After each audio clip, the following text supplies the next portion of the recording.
Greetings, I'm Dike Rostant. Welcome back to the TTT News.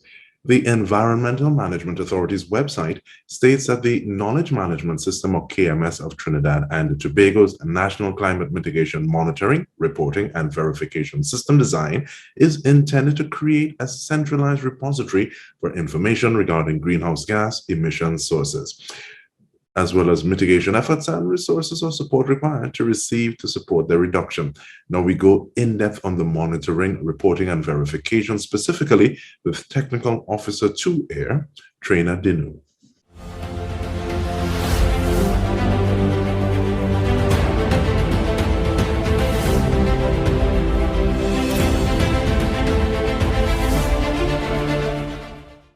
Welcome, Treina. Thank you so much for joining us. How are you doing? I'm doing great. Thank you for having me.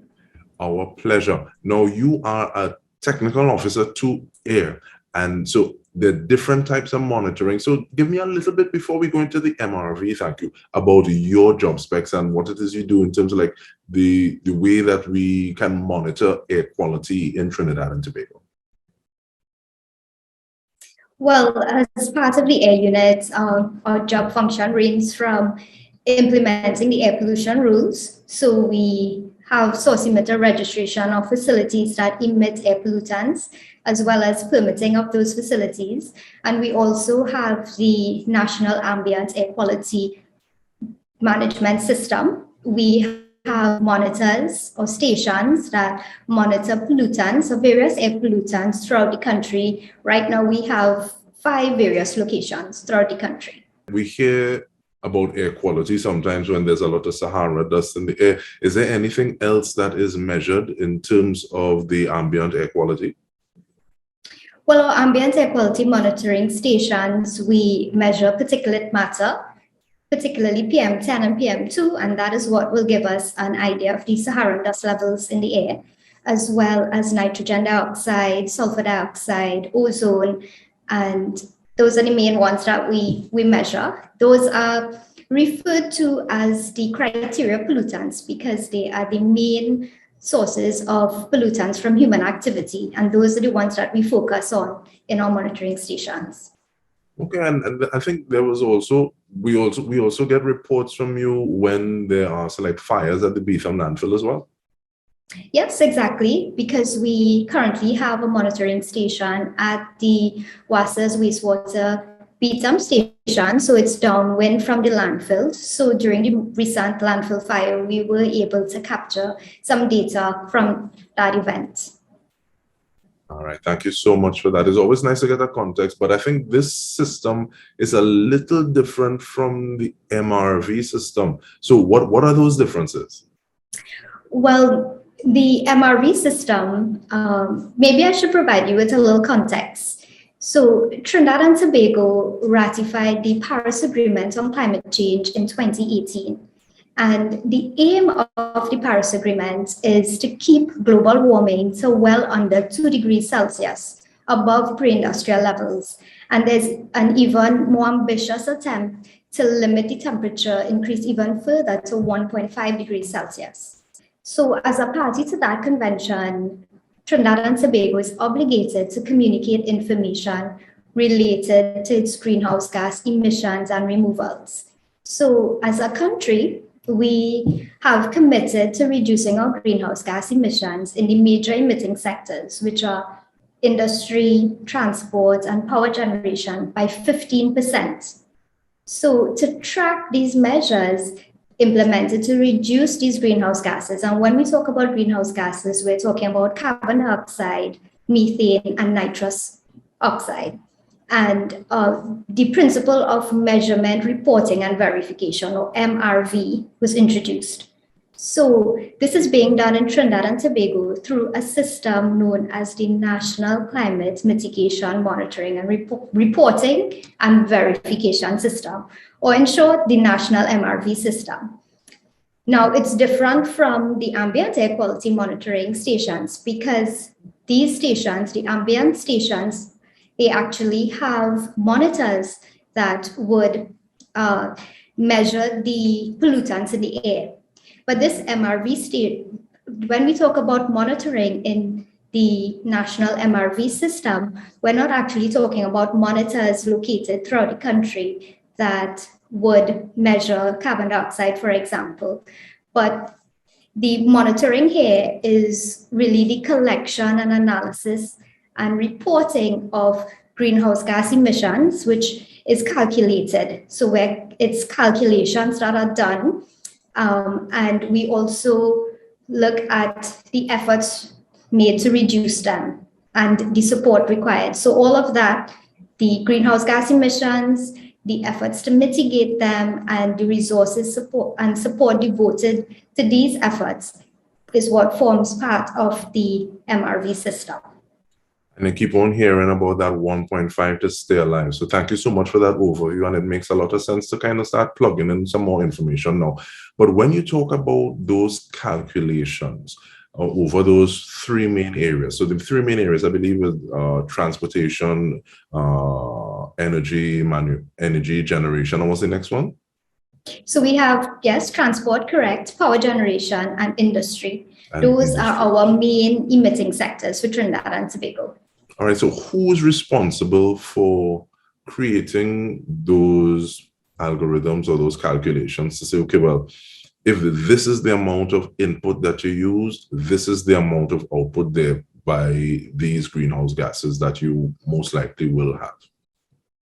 Well, the MRV system, it includes a number of templates, and those templates, it ensures that Trinidad and Tobago conducts monitoring, reporting, and verification according to international standards.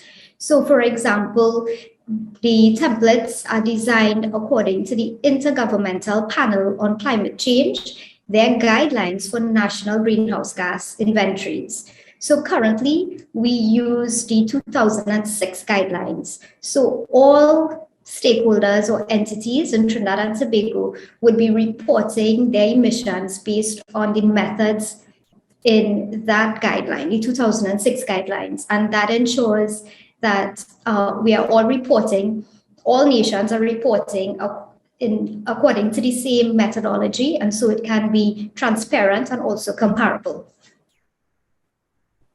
But it makes me wonder a little bit though, and I like the fact that you talk about being able to compare, you have templates, you have reference points, but how do we standardize in the sense that do we look at the amount of vehicles that are on the road? How do we get that information? Do we look at the amount of buses that PTSC has?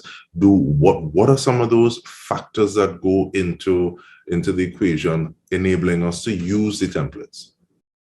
Now, that's a very interesting question. So depending on the sector, there will be different methodologies for each sector. So for example, if we're looking at transport, for example, the system is designed in such a way that there are specific formulas to use. So there are different tiers of calculations. So for example, for tier 1 calculation for transport, we would look at the amount of fuel consumed by the country. So we would look at fuel consumed, and there would be various emission factors that would go into that calculation. However, if we start to get more specific for Trinidad and Tobago, as we get more advanced, we would look at more specific details. So the number of kilometers driven, the different types of vehicles on the road. So for example, if we have light passenger cars,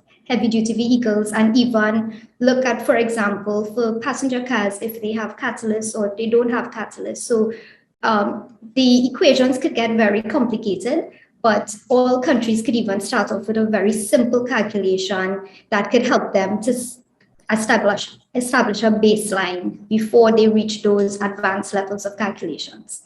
Thank you very much. And that's one of the things I wanted to ask, because it is two very different realities. Okay, well, possibly you have a car just come out of the dealership, or possibly a hybrid or something, or even a car that is well maintained. You carry it in ever so often and it gets tuned up, versus one that you see it coming from a mile away.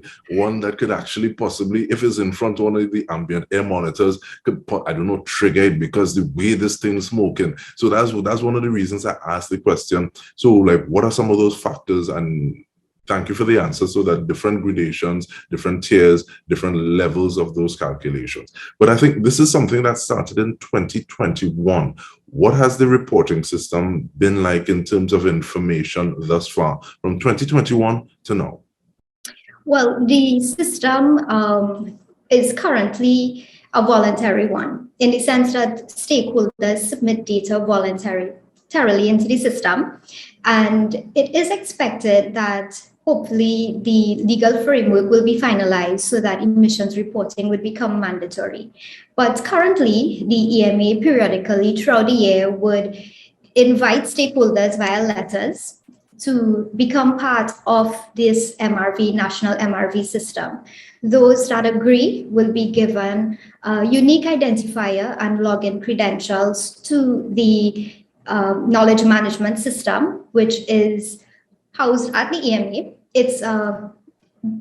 These stakeholders are able to access the system through the EMA's website.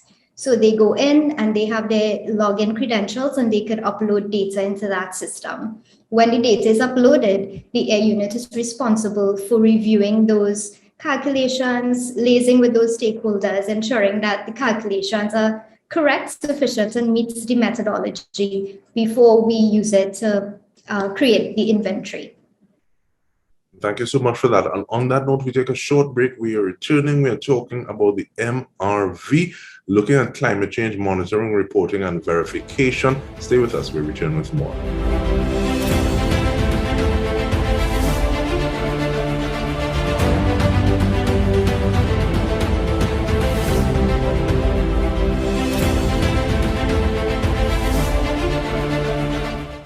Welcome back. We are going in on the climate change monitoring, reporting, and verification system, and we're doing so with Technical Officer 2 Air, Treina Dinoo. And Treina, one of the things I wanted to ask though is I think Trinidad and Tobago is the first in the region doing this. Are there other people who are looking at what it is we're doing, saying, okay, well, possibly we want to start as well? What is that communication like within the region?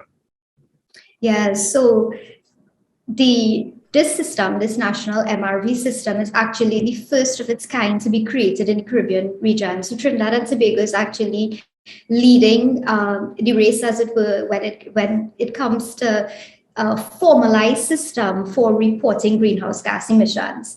So most countries would, for example, use a consultant to gather this information because reports must be submitted every 2 years and every 4 years. So those are the timeframes in which we need to support these greenhouse gas inventories and additional data under the Paris Agreement. So because of those reports, Trinidad and Tobago ensure that we formalized the system. So that's where the national MRV system came into play, so that stakeholders will be able to submit that information. And then there is a body, the Environmental Management Authority, that could collect this data and archive the data as well, which is very important so that we can compare our emissions over time. So one of the disadvantages of using consultants is that sometimes information is lost, especially if consultants change over time. But with having a body like the Environmental Management Authority house this archive or the knowledge management system, ensures continuity throughout the years. So even if persons change, the data will be there and we would be able to compare our emissions over time to see how well we're meeting that goal of reducing our emissions by 15%.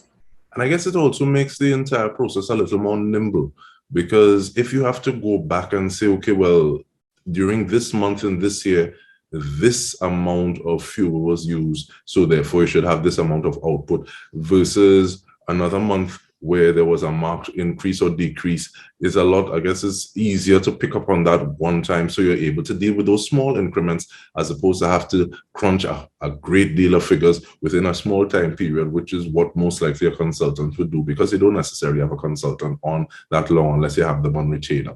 But it begs the question though, the responsibility of the EMA, especially when you're looking at stakeholders who are joining on a voluntary basis. So what is the exact responsibility of the EMA with regard to the MRV system?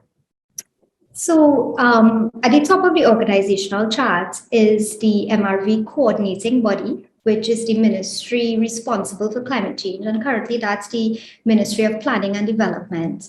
And one of their roles is to assign roles and responsibilities to various organizations. And they've assigned the Environmental Management Authority to be the host and manager of the knowledge management system.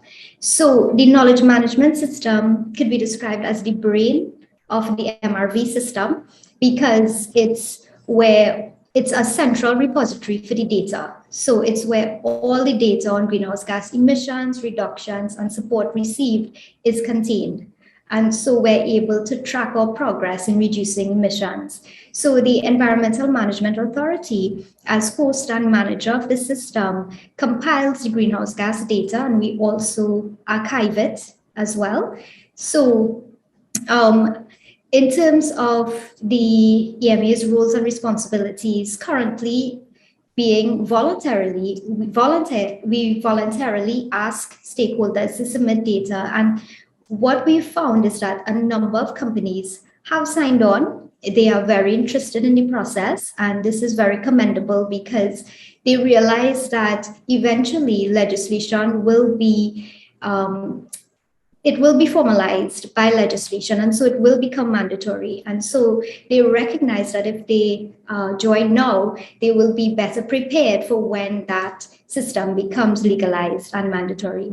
Reporting is expected to be on an annual basis for each stakeholder. And so joining now and becoming part of the knowledge management system enables them to understand the process, work with us as we learn as well. And so we can grow to that point where we have annual reporting that is accurate and easily verifiable.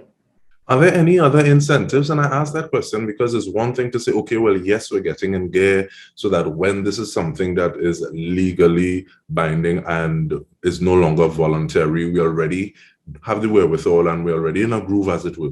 But are there other things in the sense that somebody can, so like a company X can have as one of their slogans or in their advertisement that we are helping, we are tracking our stuff, and because we are concerned about the environment, and therefore we want to have a role to play in reducing that by 1.5. Is that something that is happening already, to your knowledge? Well, a lot of companies, even though what we found, a lot of companies, especially those in the energy sector, they already have systems in place to track and reduce their greenhouse gas. And this is because on a global basis, that's where everyone is heading. Every company and organization, they're trying to reduce their carbon footprint. They're trying to put in technology to reduce these greenhouse gases. And we find in coordinating with a lot of these companies that they are already on board. We have a lot of buy-in from these companies, and so they can use that as an incentive. A lot of them on their logos would say that they're going green, or they may publicize the efforts that they're making to reduce their greenhouse gases as a facility, and that is very commendable. And in this last minute that we have, Ms. Dinoo, what would you want to tell someone who has not yet joined on to it? What message would you want to share with them? Well, I would like them to know that, a lot of companies may shy away because when they first see the calculations or what is required, they may think that they may not have the resources to invest in this system or to become part of the system. But I encourage all companies to once asked to voluntarily join, because the EMA will work along with you to ensure that we build that capacity together. We are currently building our capacity and knowledge base within the EMA, and we will also work with the organizations and stakeholders to ensure that they understand their roles and responsibilities. And by working together, we will be able to achieve that goal of ensuring that we can do a full inventory by 2024. And with that in mind, we want to thank you for the work that you and the EMA are doing incrementally as we move forward. And on behalf of the entire TTT News team, this has been In Depth with me, Dike Rostant. Thank you so much for joining us.